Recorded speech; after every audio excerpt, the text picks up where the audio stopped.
Enzaierna la Dante Alighieri vuole dedicare un premio a Enzo Alessi, l'intellettuale scomparso, tra l'altro sempre molto vicino all'associazione. Perché e con quali obiettivi? Sì, abbiamo ritenuto opportuno, giusto anche farlo sentire sempre accanto a noi e quindi ricordare sia quando hanno avuto la fortuna di stargli vicino, ma ricordare anche a chi l'ha conosciuto magari in maniera indiretta Enzo Alessi. Enzo Alessi per le sue qualità culturali, artistiche, anche di giornalismo, di regia e via dicendo. Abbiamo pensato di prendere in esame Enzo Alessi come uomo legato al teatro, quindi al teatro, e le figure che saranno, avranno un riconoscimento sono quelle figure attinenti all'attività teatrale, quindi attore, regista, fotografia, costumi e musica.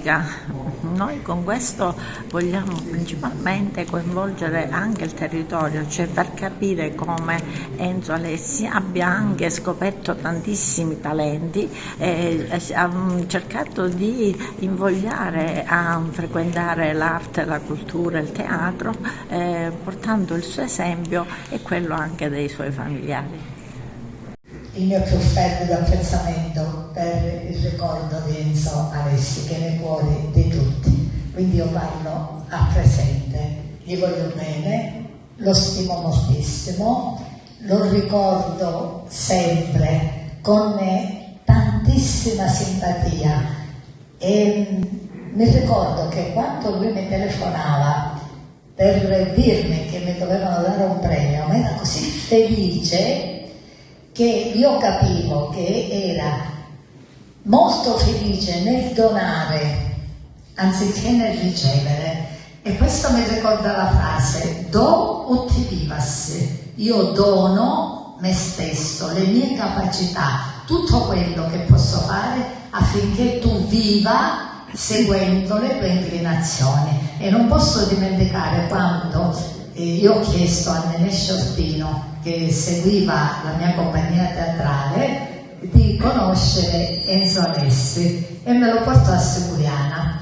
e dai consigli che ho ricevuto ho avuto più fiducia in me. Infatti è da circa 50 anni che ho la compagnia teatrale e abbiamo in comune l'amore per il teatro.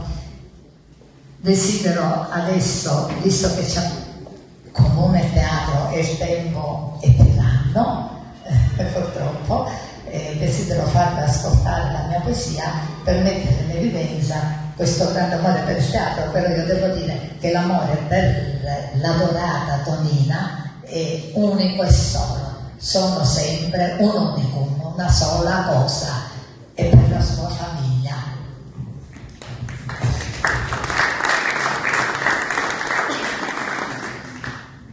A 20 anni mi innamoravo di Tia.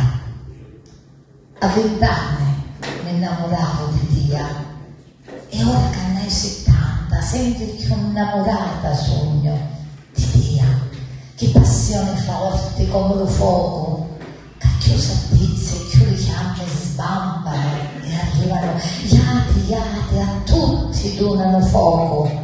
Un fuoco nel cuore come braccia ardente, mai si riduce a cindere per diventare niente. Un fuoco che se ne va nelle vine e piega la mente, le pensieri, i sentimenti miei, nostri, vostri, di tutti chi ci avevamo, sto fuoco nelle vine, sto fuoco che è l'amore.